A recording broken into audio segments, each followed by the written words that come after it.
नमस्कार, मी अनुराधा हराळे स्वागत करते तुमचं परत एकदा एमपीएससी वॉरियर्स या आपल्या युट्यूब चॅनलवर। आजच्या व्हिडिओमध्ये आपण जीवनसत्वे म्हणजेच विटॅमिन्स बद्दल महत्त्वाची माहिती पाहणार आहोत परीक्षेच्या दृष्टिकोनातून। याच्या अगोदर आपण कर्बोदके, प्रथिने, स्निग्ध पदार्थ यांच्याविषयी माहिती पाहिली होती। आजच्या व्हिडिओमध्ये आपण विटॅमिन्स बद्दल शिकणार आहोत। आता बघा, विटॅमिन्स ज्याप्रमाणे कर्बोदके आपल्याला ऊर्जा देण्याचं कार्य करतं, प्रथिनांमुळे आपल्या शरीराची वाढ होते, वृद्धी होते, स्निग्ध पदार्थांमुळे आपल्या शरीराचं तापमान नियंत्रित राहतं, आपण सुंदर दिसतो, आपले शरीरातील जे नाजूक इंद्रिय असतं त्यांचं संरक्षण वगैरे होतं।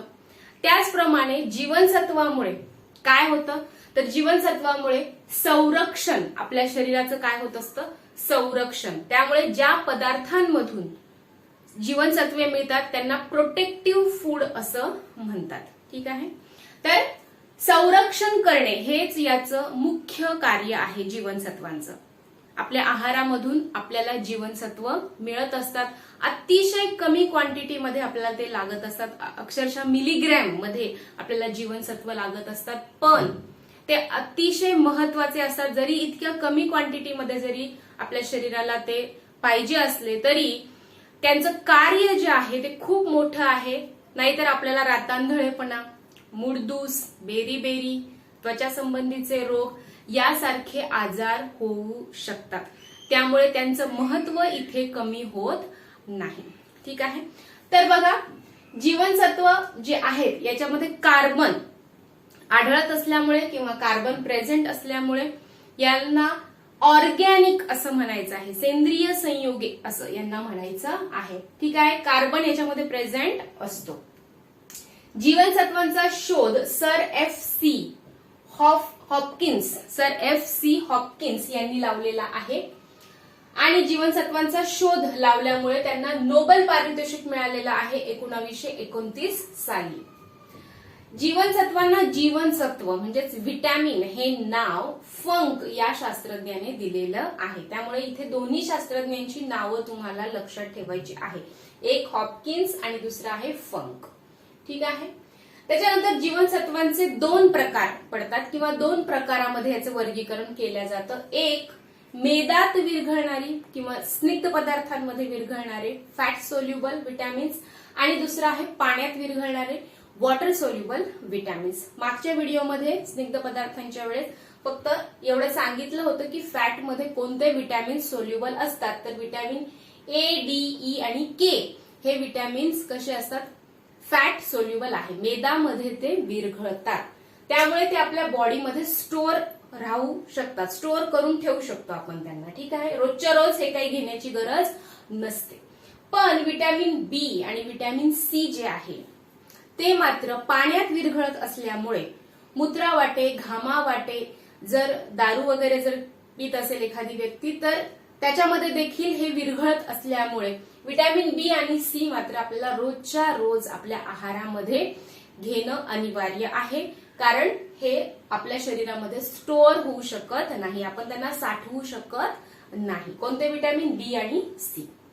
ठीक आहे, तर हे जे वर्गीकरण केलेले आहे त्याच्यानुसारच आता आपण एक एक विटॅमिन पाहत जाऊयात। सर्वात अगोदर आपण मेदामध्ये विरघळणारे जीवनसत्व अगोदर पाहूयात। जीवनसत्व अ, ज्याला विटॅमिन ए असं म्हणतात, याचं शास्त्रीय नाव तुम्हाला इथे लक्षात ठेवायचं आहे। बघा, विटॅमिन्स वरती, जीवनसत्वांवरती तुम्हाला प्रश्न शास्त्रीय नावांवरती विचारल्या जातात आणि दुसरं त्याच्या अभावामुळे होणारे रोग, बऱ्याचदा यांचे स्त्रोत, जे मेदामध्ये विरघळलेले आहेत त्यांचे स्त्रोत देखील बऱ्याचदा विचारले जातात। ठीक आहे, तर तुम्हाला ते शास्त्रीय नावं लक्षात ठेवायची आहेत। जीवनसत्व अ ला रेटिनॉल असं म्हणतात। बघा, रेटिना हा शब्द आपण कधी ऐकला होता, मानवी डोळा या व्हिडिओमध्ये आपण शिकलो होतो की डोळ्यामध्ये रेटिना असते आणि त्या रेटिना वरून इथे रेटिनॉल असं जीवनसत्व अ ला म्हटलेलं आहे, कारण विटॅमिन ए जे आहे ते आपल्या डोळ्यांसाठी खूप असं महत्वाचं असं जे विटॅमिन आहे ते कोणतं आहे, विटॅमिन ए। आपल्या डोळ्यांसाठी किंवा दृष्टीसाठी आवश्यक असं विटॅमिन आहे हे विटॅमिन ए, त्यामुळे याला रेटिनॉल असं लक्षात ठेवायचं आहे। रेटिनाशी रिलेटेड, जे की डोळ्याशी रिलेटेड असल्यामुळे रेटिनॉल, इथे घोकंपट्टी करायची नाहीये अ, ड, ई, के बद्दल। ठीक आहे, त्याच्यानंतर दृष्टी, आताच सांगितलं, दृष्टीसाठी आपल्या डोळ्यासाठी व्हिटॅमिन ए खूप महत्वाचं आहे. त्यामुळे याला प्रतिरक्षक जीवनसत्व असं देखील म्हणतात. ठीक आहे. आपल्या शरीराचं संरक्षण किंवा आपल्या शरीरामध्ये कुठलाही रोग आला तरी देखील जीवनसत्व अ जे आहे ते प्रतिकार करत असतं. त्यामुळे याला प्रतिरक्षक जीवनसत्व असं देखील म्हणतात. याचे जर स्त्रोत जर सांगायचे झाले तर आपण इथे सर्व स्त्रोत नाही बघणार आहोत, कारण इथे बोर्ड देखील कमी पडेल. आपण प्रत्येकाचे जर स्त्रोत बघणार नाही आहोत. ढोबळमानाने तुम्हाला इथे लक्षात ठेवायचं आहे की पिवळ्या, हिरव्या आणि लाल रंगाच्या सर्व भाज्या आणि सर्व फळांमध्ये व्हिटॅमिन ए जीवनसत्व अ उपस्थित असतं. आणि त्यातल्या त्यातही पिवळ्या आणि लाल किंवा नारंगी भाज्या आणि फळे. ठीक आहे. जसं की पपई झालं, त्याच्यानंतर आंबा यासारखे किंवा गाजर यासारखी फळं आणि भाज्या तुम्हाला लक्षात ठेवायच्या आहेत. जीवनसत्व अ च्या अभावामुळे रातांधळेपणा, नाईट ब्लाइंडनेस हा रोग उद्भवू शकतो, ज्याच्यामध्ये सूर्यास्तानंतर दृष्टी कमी कमी होत जाऊन रात्री तर संपूर्णतःच अंधत्व येत असतं. त्याला म्हणायचं आहे रातांधळेपणा, नाईट ब्लाइंडनेस. स्त्रियांमध्ये हा रोग आढळत नाही, त्या फक्त कॅरियर्स असतात पुढच्या पिढीला तो रोग देण्यासाठी. ठीक आहे. रातांधळेपणा हा डिसीज इथे लक्षात ठेवायचा आहे. त्याच्यानंतर आहे झिरेप्थेल्मिया. झिरेप्थेल्मिया याच्यामध्ये डोळे कसे होतात, शुष्क होतात, कोरडे होतात. त्याचप्रमाणे कोरडी त्वचा जर आपली असेल तर व्हिटॅमिन ए ची डिफिशियन्सी आहे असं तुम्हाला समजायचं आहे. ठीक आहे. खूपच कोरडी त्वचा असेल तर व्हिटॅमिन ए तुमच्या शरीरामध्ये नाही असं समजायचं आहे. तर हे इथे तुम्हाला अभावामुळे होणारे रोग इथे लक्षात ठेवायचे आहेत, स्त्रोत आणि त्याचं शास्त्रीय नाव. त्याच्यानंतर आहे जीवनसत्व ड किंवा व्हिटॅमिन डी बद्दल आपण आता माहिती पाहूया, ज्याला कॅल्सिफेरॉल असं म्हणतात. आता याला कॅल्सिफेरॉल का म्हणतात, कारण कॅल्शियम कुठे असतं तर कॅल्शियम असतं आपल्या हाडांमध्ये आणि आपल्या दातामध्ये सर्वात जास्त. कॅल्शियम तिथे असल्यामुळे आणि व्हिटॅमिन डी हा कॅल्शियमचा स्त्रोत असल्यामुळे याला कॅल्सिफेरॉल असं नाव दिलेलं आहे. आपल्या हाडांमध्ये आणि दातांमध्ये कॅल्शियम आणि फॉस्फरसचं नियंत्रण, त्याची पातळी नियंत्रित करण्याचं कार्य देखील व्हिटॅमिन डी मुळेच शक्य होत असतं. या व्हिटॅमिनला, जीवनसत्व ड लाच सनशाईन व्हिटॅमिन असं म्हणतात. सनशाईन का म्हणतात, कारण सूर्याच्या कोवळ्या सूर्यकिरणांमधूनच हे आपल्याला मिळत असतं. ठीक आहे. सकाळी 6 ते 10 आणि संध्याकाळी 5 ते 6 या दरम्यान आपल्याला व्हिटॅमिन डी भरपूर प्रमाणात, अर्धा तास जर आपण फक्त चाललो सूर्यप्रकाशामध्ये किंवा नुसतं बसलो तरी आपल्याला या कोवळ्या किरणांमधून व्हिटॅमिन डी मुबलक प्रमाणात मिळू शकतं. फक्त अर्धा तास बसलं तरी सफिशियंट असणार आहे. म्हणून याला सनशाईन व्हिटॅमिन असं म्हणतात. सर्वात लवकर कोणतं व्हिटॅमिन आपल्या शरीरामध्ये तयार होतं असा जर प्रश्न विचारल्यानंतर तुम्हाला व्हिटॅमिन डीच उत्तर लिहायचं आहे. त्याचप्रमाणे असा कोणता एकमेव जीवनसत्व आहे किंवा व्हिटॅमिन आहे जे की स्वतःच एक हार्मोन आहे, संप्रेरक आहे, तर व्हिटॅमिन डी. ठीक आहे. यांचे जे स्त्रोत आहेत ते स्त्रोत तुम्हाला लक्षात ठेवायचे आहेत. कोवळे ऊन, त्याच्यानंतर मासे, अंडी आणि दूध. इथे 2 प्रश्न तयार होतात बघा. माशांमध्ये काय किंवा कोणतं व्हिटॅमिन मिळतं असा जर प्रश्न विचारल्यानंतर फक्त माशांमध्ये व्हिटॅमिन डी मिळतं आणि माशांच्या यकृतामध्ये, ठीक आहे, फिश लिव्हर मध्ये कोणतं व्हिटॅमिन सापडतं असं विचारल्यानंतर तुम्हाला जीवनसत्व अ व्हिटॅमिन ए लिहायचं आहे. ठीक आहे. फिश लिव्हर विचारल्यावर जीवनसत्व अ आणि त्याच्यानंतर फक्त फिश किंवा मासे विचारल्यानंतर जीवनसत्व ड. ठीक आहे. याच्या अभावामुळे मुळदूस म्हणजेच रिकेट्स हा आजार होतो, जो की लहान मुलांमध्ये आढळतो. त्यांची हाडं जी आहेत पायांची अशी जरा वाकडी होतात. या मुळदूस हा जो रोग असतो व्हिटॅमिन डी च्या डिफिशियन्सीमुळे तो होतो. त्याचप्रमाणे अस्थिमृदुता हा जो आजार आहे तो प्रौढ व्यक्तींमध्ये बघायला मिळतो. ठीक आहे. याच्यामध्ये देखील हाडं कशी होतात, कमकुवत होतात. तर हे आजार इथे लक्षात ठेवायचे आहेत. या त्या 3 गोष्टी होत्या, सनशाईन व्हिटॅमिन, लवकर बनणारं व्हिटॅमिन आणि हार्मोन असलेलं एकमेव व्हिटॅमिन. त्याचप्रमाणे कॅल्सिफेरॉल हे नाव तुम्हाला व्हिटॅमिन डी शी रिलेटेड या गोष्टी लक्षात ठेवायच्या आहेत. त्यानंतर आहे जीवनसत्व ई, व्हिटॅमिन ई, ज्याला टोकोफेरॉल असं म्हणायचं आहे. कॅल्सिफेरॉल त्याच्यानंतर टोकोफेरॉल. ठीक आहे.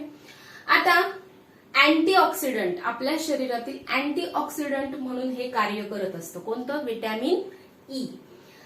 योग्य प्रजननासाठी, ठीक आहे, योग्य प्रजननासाठी कोणतं व्हिटॅमिन आवश्यक आहे? तर व्हिटॅमिन ई. व्हिटॅमिन ई हे असं व्हिटॅमिन आहे किंवा असं जीवनसत्व आहे एकमेव जे आपल्या पेशी, आपल्या शरीरातील पेशी ह्या स्वतः निर्माण करतात. जरी आपण त्या खाल्ल्या नाही, व्हिटॅमिन ई शी रिलेटेड कोणतेही पदार्थ आपण जरी खाल्ले नाही तरी त्या पेशी, आपल्या शरीरातील पेशी त्या स्वतः निर्माण करत असतात. ठीक आहे. तर हे इथे लक्षात ठेवायचं आहे. आणि याचे जे स्त्रोत विचारले तर अंकुरित धान्य किंवा जे मोड आलेले कडधान्य वगैरे असतात त्यांच्यामध्ये देखील आपल्याला जीवनसत्व ई मिळत असतं भरपूर प्रमाणात. त्याचप्रमाणे वनस्पती तेल याच्यात देखील तुम्हाला मासे, अंडी, दूध याच्यामध्ये देखील जीवनसत्व ई भरपूर प्रमाणात मिळत असतं. जीवनसत्व ई च्या अभावामुळे कोणते रोग होतात? तर वांझपणा आणि वंध्यत्व हे आजार निर्माण होऊ शकतात. वांझपणा स्त्रियांमध्ये आणि वंध्यत्व म्हणजे काय? तर लेस फर्टिलिटी याच्यामुळे होऊ शकतो. कोणत्या? व्हिटॅमिनमुळे, जीवनसत्व ई मुळे. तर इथे जीवनसत्व ई बद्दल लक्षात ठेवायचं आहे. रोग, वांझपणा आणि वंध्यत्व बऱ्याचदा विचारलेला प्रश्न आहे. त्याच्यानंतर अँटीऑक्सिडंट म्हणून कोणतं व्हिटॅमिन कार्य करतं? तर जीवनसत्व ई. त्याचप्रमाणे त्याचं शास्त्रीय नाव देखील तुम्हाला लक्षात ठेवायचं आहे, टोकोफेरॉल. ठीक आहे. पुढचं व्हिटॅमिन बघा, जीवनसत्व के. व्हिटॅमिन के याला फायलोक्विनॉन असं म्हणतात. बघा बऱ्याचशा पुस्तकांमध्ये याला फिलोक्विनॉन, फायलोक्विनॉन अशी वेगवेगळी नावं आहे. शास्त्रीय नावांमध्ये थोडासा फरक तुम्हाला पुस्तकांवाईज मिळू शकतो. व्हिटॅमिन के जे आहे याचा उपयोग किंवा याच्यामुळे काय होतं तर रक्त गोठण्यासाठी, एखादी जर जखम झाली आपल्या शरीरावरती तर ती जखम भरून येण्यासाठी, रक्त गोठण्यासाठी व्हिटॅमिन के खूप महत्वाचं कार्य करत असतं. रक्त हा जो व्हिडिओ आहे याच्यामध्ये मी व्हिटॅमिन के बद्दल जास्त डिटेलमध्ये सांगितलेलं आहे. तो व्हिडिओ तुम्ही जाऊन बघू शकता. त्याचप्रमाणे फायब्रिनोजिन आणि फायब्रिन हे जे प्रथिनं आहेत यांच्या निर्मितीसाठी देखील जीवनसत्व के मदत करत असतं. आणि हे दोन जे प्रोटीन्स आहेत, जे प्रथिनं आहेत, त्यांचा देखील सहभाग जखम जी झालेली असते ती तेथील रक्त गोठण्यासाठीच मदत करणे हेच यांचं कार्य असतं. त्याचप्रमाणे ग्लुकोजचं ग्लायकोजन मध्ये निर्मिती करणे किंवा रूपांतर करणे हे देखील याचं कार्य आहे. जेव्हा आपण कर्बोदकांचं सेवन करतो, कर्बोदकापासून ग्लुकोजची निर्मिती होते. जर ते ग्लुकोज आपण वापरलं नाही, ठीक आहे, जर आपण त्याचा वापर केला नाही तर ग्लुकोज ग्लायकोजनच्या रूपामध्ये कुठे साठत असतं? यकृतामध्ये त्याचं साठवणूक होत असते. तर ह्या ग्लुकोजचं ग्लायकोजन मध्ये रूपांतर करायचं कार्य देखील जीवनसत्व के मध्येच होत असतं. याचे जर स्त्रोत विचारले तर हिरव्या पालेभाज्या, दूध, पिवळा बलक, यकृत, सोयाबीन ऑइल वगैरे आहेत. याच्या अभावामुळे हिमोफिलिया हा रोग होतो. हिमोफिलिया बद्दल देखील मी त्याच टॉपिकमध्ये, रक्त या टॉपिकमध्येच बोलले होते की हा एक अनुवंशिक आजार आहे ज्याच्यामध्ये जर जखम झाली तर ती पटकन नीट होत नाही. म्हणजेच काय तर रक्त गोठत नाही. हा एक अनुवंशिक आजार आहे हिमोफिलिया, जो व्हिटॅमिन के च्या डिफिशियन्सीमुळे होत असतो. तर इथपर्यंत आपण सगळे जे बघितले अ, ड, ई आणि के हे मेदामध्ये विरघळणारे जीवनसत्व बघितले. आता याच्या पुढे जीवनसत्व सी अगोदर बघूयात, कारण जीवनसत्व ब जे आहे त्याचे परत टाइप्स पडतात, ते आपण शेवटी घेणार आहोत. सगळ्यात अगोदर पाण्यात विरघळणारे जे जीवनसत्व आहे त्याच्यामधील सी, व्हिटॅमिन सी आपण अगोदर बघूयात. इथे जे पाण्यात विरघळणारे जे व्हिटॅमिन आहेत बी आणि सी, याच्यामध्ये तुम्हाला फक्त शास्त्रीय नावं लक्षात ठेवायची आहेत आणि त्यांच्या अभावामुळे होणारे रोग. स्त्रोतांवरती खूपच कमी प्रश्न किंवा नाहीच प्रश्न विचारलेले आहेत. ठीक आहे, स्त्रोत इथे लक्षात ठेवायची गरज नाहीये, तर फक्त शास्त्रीय नावं आणि त्यांच्या अभावामुळे होणारे रोग लक्षात ठेवायचे आहेत. तर जीवनसत्व सी ला एस्कॉर्बिक ऍसिड असं म्हणतात. ठीक आहे, एस्कॉर्बिक हे पाठच करावे लागणार आहे त्यांची शास्त्रीय नावं. कॉलिजन नावाचं जे प्रोटीन असतं त्याच्या निर्मितीसाठी व्हिटॅमिन सी मदत करत असतं. आणि कोलिजन हे जे प्रथिन आहे ते वार्धक्य विरोधी असं प्रोटीन आहे. म्हणजे ज्यांना आपलं वय लपून ठेवायचं असतं, जसं की स्त्रियांमध्ये फार असतं की वय सांगायचं नसतं, वय लपून ठेवायचं असतं, तरुण दिसायचं असतं, तर वार्धक्य विरोधी असं हे कोलेजन नावाचं जे प्रथिन आहे, ज्याच्यामुळे हे जे प्रथिन आहे हे कशामुळे तयार होत असतं तर जीवनसत्व सी मुळे. त्यामुळे ज्यांना तरुण दिसायचं आहे त्यांनी भरपूर प्रमाणात जीवनसत्व सी चं सेवन केलं पाहिजे. हे साठवू शकत नाही कारण हे वॉटर सोल्युबल आहे, पाण्यामध्ये विरघळतात. त्यामुळे याचं रोजच्या रोज सेवन केलं गेलं पाहिजे. कारण हे मेदामध्ये जे विरघळणारे अ, ड, ई, के होते हे जसे साठवून ठेवू शकतो तसे आपण हे बी आणि सी विटॅमिन साठवू शकत नाही, कारण हे पाण्यामध्ये सोल्युबल असतात. हे कशामध्ये मिळतात, त्याचे स्रोत कोणते कोणते आहेत तर आवळा, लिंबू, संत्रे किंवा इन शॉर्ट जर लक्षात ठेवायचं झालं तर सर्वच आंबट फळांमध्ये आपल्याला विटॅमिन सी भरपूर मात्रांमध्ये मिळत असतं. एक प्रश्न विचारला होता मध्ये की विटॅमिन सी कशामध्ये मिळतं आणि खाली काही फळांची नावं होती आणि एक ऑप्शन होतं सिट्रस फळं, सिट्रस नावाची फळं. तर सिट्रस म्हणजेच काय, आंबट फळं. ठीक आहे, जे आंबट फळं असतं त्याच्यामध्ये सिट्रिक ऍसिड मिळत असतं.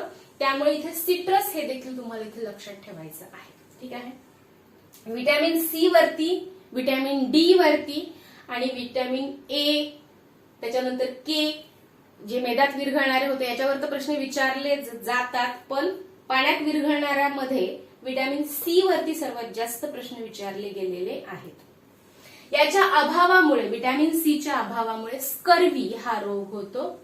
त्याचप्रमाणे जर आपण विटॅमिन सीचं सेवनच केलं नाही, आंबट फळच जर खाल्ली नाही तर आपल्या हिरड्यांमधून रक्त येऊ शकतं, हिरड्या सुजू शकतात आणि पर्यायाने मग दात देखील पडू शकतात. ठीक आहे, त्याच्यानंतर आहे जीवनसत्व ब, विटॅमिन बी. हे जे विटॅमिन बी आहे हे 8 जीवनसत्वांनी बनलेलं असल्यामुळे याला बी कॉम्प्लेक्स असं देखील म्हणतात. त्याच्यामुळे याचे प्रकार आपल्याला एक एक करून बघायचे आहेत. सगळ्यात अगोदर B1, विटॅमिन B1 ज्याला थायमिन असं म्हणतात. तर इथे नावं लक्षात ठेवायची आहेत, शास्त्रीय नावं लक्षात ठेवायची आहेत. B1 ला काय म्हणतात, थायमिन असं म्हणतात. त्याच्यानंतर फक्त इथे तुम्हाला याच्यानंतर एवढंच लक्षात ठेवायचंय की थायमिन किंवा B1च्या अभावामुळे कोणता रोग होतो तर बेरी हा रोग होतो. याच्यामध्ये अंगावरती सूज येते आणि शरीर लाल देखील होतं. ठीक आहे, तर बेरी हा एक आजार लक्षात ठेवायचा आहे. फक्त विटॅमिन बी मुळे होणारा आजार जर विचारला तर त्वचा रोग असं लिहायचं आहे, कारण त्वचेशीच रिलेटेड सगळे डिसीजेस असणार आहेत हे. ठीक आहे, जे आपण आता बघणार आहोत B1, B2, B3 वगैरे, तर याच्यामध्ये सगळे त्वचाशीच रिलेटेड असणार आहे. म्हणून फक्त बी, विटॅमिन बी, जीवनसत्व ब बद्दल जर आजार विचारले तर त्वचाशी रिलेटेडच लिहायचं आहे, त्वचा रोग. आणि जर सेपरेट असे जर विचारले तर B1 म्हणजे थायमिनच्या अभावामुळे बेरी हा रोग इथे लक्षात ठेवायचा आहे. फक्त माहितीसाठी इथे स्रोत सांगत आहे, शेंगदाणे, डाळी आणि तांदळाचं जे वरचं आवरण असतं त्याच्यावर देखील B1 विटॅमिन आपल्याला सापडत असतं. मग काही बायकांना फार सवय असते, तांदूळ असं भरपूर करकचून धुत असतात, अगदी स्वच्छ पाणी पाहिजे असतं त्यांना, 5, 7, 10 वेळेस ते तांदूळ धुवायचे असतात. पण त्यामुळे B1 थायमिनचा नाश होत असतो. ठीक आहे, त्याचप्रमाणे पॉलिश जर केलं तांदळाला तरी देखील त्याचा नाश होतो. ठीक आहे, त्यामुळे तांदूळ हे 2 ते 3 पाण्याने धुतले तरी सफिशियंट आहे, कारण त्याला जी पावडर लागलेली असते तांदूळ खराब होऊ नये तेवढंच आपल्याला साफ करायचं असतं, पण त्या सगळं विटॅमिन B1च काढून टाकतात. ठीक आहे, तर शेंगदाणे, डाळी तांदळावरती असतात. त्याचप्रमाणे चयापचय, मेटाबॉलिक जी प्रोसेस असते त्याच्यावरती कंट्रोल, नियंत्रण ठेवायचं कार्य देखील B1 मुळे शक्य होत असतं. ठीक आहे, हे फक्त माहितीसाठी आहेत हे 2 पॉइंट, थायमिन आणि बेरी एवढंच इथे लक्षात ठेवायचं आहे. नंतर B2, विटॅमिन B2 ज्याला रायबोफ्लेविन असं म्हणतात. रायबोफ्लेविन आपण ज्यावेळेस RNA DNA सगळं शिकू त्यावेळेस मी तिथे सांगेलच. फक्त रायबोफ्लेविन हे DNA शी रिलेटेड आहे, म्हणून DNA साठी ते महत्वाचं आहे. इथे फक्त एवढंच लक्षात ठेवायचं आहे. त्याच्यानंतर दूध आणि पालेभाज्या, अजून बरेच स्रोत आहेत पण फक्त मी इथे थोडेसेच लिहिलेले आहेत. दूध, पालेभाज्या वगैरे मध्ये विटॅमिन B2 भरपूर प्रमाणात मिळतं. याच्या अभावामुळे ओठ लाल होणे, ओठ फाटणे, ओठ दुभंगणे, त्याचप्रमाणे जीभ चिरणे असे डिसऑर्डर्स निर्माण होऊ शकतात लहान मुलांमध्ये. बघा, जन्मतःच एखाद्या मुलाचं ओठ दुभंगलेला असतो, जीभ फाटलेली असते. तर हे कशामुळे? तर व्हिटॅमिन B2 जेव्हा ती स्त्री प्रेग्नंट असते त्यावेळेस तिला मिळालेलं नसल्यामुळे ते बाळाला हे सगळे दोष, हे सगळे जे डिसऑर्डर्स आहेत त्या दिसायला लागतात. ठीक आहे. पुढचं व्हिटॅमिन बघा, B3 ज्याला नियासिन असं म्हणतात. यांचे स्त्रोत दूध, मटण, शेंगदाणे, एकदल धान्य, सर्व एकदल धान्य, त्याचप्रमाणे ऊस हे आहेत. B3च्या अभावामुळे पेलाग्रा हा डिसीज होतो. ठीक आहे. पेलाग्रा ज्याच्यामुळे स्किन कशी होते? लाल होते. ठीक आहे. पेलाग्रा हा डिसीज इथे लक्षात ठेवायचा आहे आणि नियासिन हे नाव इथे लक्षात ठेवायचं आहे. त्याच्यानंतर B5 याला पेंट्रोथेनिक ऍसिड असं म्हणतात. B5 साठी सायन्समध्ये पेंटा, मी मागे पण सांगितलं होतं, त्याच्यामुळे पेंट्रोथेनिक ऍसिड इथे तुम्ही असं लक्षात ठेवू शकता याचं नाव. शेंगदाणे, पालेभाज्या यांच्यामध्ये हे B5 मिळतंय. त्याच्यानंतर विकरांचं कार्य, एन्झाईमचं जे कार्य आहे ते सुरळीत चालण्यासाठी B5 मदत करत असतं. आणि हे जर नाही मिळालं जेवढं पाहिजे आपल्या शरीराला तर बर्निंग फिट सिंड्रॉम होऊ शकतं, ज्याच्यामध्ये टाचेला किंवा तळपायाला टाचण्या टोचल्यासारखं फील येतो. ठीक आहे. त्याच्यानंतर आहे B6 व्हिटॅमिन, याला पायरिडॉक्सिन असं म्हणतात. यकृत, मटण आणि धान्य यांच्यामध्ये हे मिळतंय आणि याच्या अभावामुळे अॅनिमिया हा रोग होऊ शकतो. अॅनिमियामध्ये रक्तातील लोहाचे प्रमाण हे कसं होत असतं? कमी होत असतं आणि जास्त करून स्त्रियांमध्ये अॅनिमिया हा रोग आढळतो. ठीक आहे. त्याच्यामुळे त्वचेचा रंग उडतो किंवा पेल स्किन दिसते, अशक्तपणा येतो. ठीक आहे. आणि रक्तातील लोहाचं प्रमाण कमी झाल्यामुळे हा डिसीज होऊ शकतो. ठीक आहे. त्याच्यानंतर आहे B7 ज्याला बायोटीन असं म्हणतात. त्याचप्रमाणे याला व्हिटॅमिन H देखील म्हणायला लागलेले आहे. ठीक आहे. सेपरेटली जसं आपण A, D, E, K वगैरे बघितलं त्याचप्रमाणे व्हिटॅमिन H देखील यालाच म्हणतात. कशाला? B7 ला, ज्यालाच बायोटीन असं म्हणतात. अंडी, मांस, दूध आणि सर्वच फळांमध्ये हे आढळतंय. त्वचा आणि केस यांचं संरक्षण करण्याचं कार्य व्हिटॅमिन B7 किंवा व्हिटॅमिन H करत असतं. जर त्वचा आणि केसांचं जर संरक्षण करत असते तर याच्या अभावामुळे काय होणार आहे? त्वचा रोगच होणार आहे आणि केस गळणार आहेत, केस पांढरे होणार आहेत, केसांशी रिलेटेड जे काही आजार असणार आहेत ते सुरू होणार आहेत. याच्यामुळे देखील अॅनिमिया, त्याचप्रमाणे लकवा हे रोग होऊ शकतात. त्याच्यानंतर आहे B11 व्हिटॅमिन B11 ज्याला फॉलिक ऍसिड असं म्हणतात. त्याचे स्त्रोत जवळपास सारखेच आहे आणि अभावाने होणारा रोग देखील अॅनिमियाच आहे. ठीक आहे. आणि त्वचा रोग तर सगळ्याच व्हिटॅमिन B मध्ये तुम्हाला लिहायचं आहे. त्याच्यानंतर शेवटचं आहे व्हिटॅमिन B12 ज्याला सायनोकोबालामिन किंवा नुसतंच कोबालामिन असं देखील काही पुस्तकांमध्ये लिहिलेलं आहे. कोबालामिन, या कोबालावरून तुम्हाला लक्षात ठेवायचं आहे की याच्यामध्ये कोबाल्ट असतं. काय असतं? कोबाल्ट असतं. त्याचप्रमाणे नायट्रोजनच्या चयापचयामध्ये देखील हे मदत करत असतं. सर्वच दुग्धजन्य पदार्थ, मांस, यकृतामध्ये हे आढळतं आणि याच्या अभावामुळे पर्सिनियस अॅनिमिया हा डिसीज होतो. पर्सिनियस अॅनिमिया हे इथे लक्षात ठेवायचं आहे. त्याचप्रमाणे शास्त्रीय नाव देखील इथे लक्षात ठेवायचं आहे. B12 मध्ये कोबाल्ट असतं, हे देखील इथे लक्षात ठेवायचं आहे. ठीक आहे. तर व्हिटॅमिन B ज्यावेळेस तुम्ही अभ्यासाल त्यावेळेस तुम्हाला तिथे फक्त शास्त्रीय नावं आणि त्यांच्या अभावामुळे होणारे रोग लक्षात ठेवायचे आहेत. आणि मेदात विरघळणारे जे व्हिटॅमिन होते अ, ड, ई आणि के यांच्यामध्ये मात्र तुम्हाला शास्त्रीय नावं, अभावाने होणारे रोग आणि स्त्रोत देखील लक्षात ठेवावे लागणार आहेत. आजच्या व्हिडिओमध्ये आपण जीवनसत्वांबद्दल परीक्षेच्या दृष्टिकोनातून माहिती पाहिली होती. याच्यानंतरच्या व्हिडिओमध्ये आपण खनिजांबद्दल माहिती पाहणार आहोत. त्यामुळे तो व्हिडिओ पाहायला विसरू नका आणि आजचा व्हिडिओ जर आवडला असेल तर लाईक, शेअर आणि सबस्क्राईब करायला देखील विसरू नका. धन्यवाद.